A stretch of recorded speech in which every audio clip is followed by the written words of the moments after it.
দীর্ঘদিন ধরে আমাদের সংগঠন ভারতীয় জনতা পার্টির সংগঠনকে বৃদ্ধি করার লক্ষ্যে আমরা সামনে এডিসি নির্বাচন, এই নির্বাচনকে সামনে রেখে আমরা তীব্রমাতা সিপিএম থেকে আমরা আমাদের ভারতীয় জনতা পার্টিতে যোগদান করাইতেছি।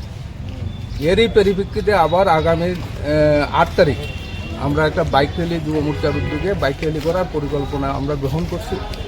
আমার যতটুকু আন্দাজ যে ওই বাইক র্যালি যাতে না হয় রামচন্দ্রঘাট বিধানসভাতে, এর আগেও আপনারা জানেন মন্ত্রীর উপর আক্রমণ সংগঠিত হয়েছে। হ্যাঁ, এই বাইক র্যালি যাতে না করা যায় তার লেগেই সম্ভবত আজকের এই তীব্রমাতা মানে যুব মোর্চার সভাপতির উপর আক্রমণ সংগঠিত করছে। কজন আহত হয়েছেন আক্রমণে যুব মোর্চার সভাপতি এবং যুব মোর্চার সভাপতির মা। নাম কি দুজনের?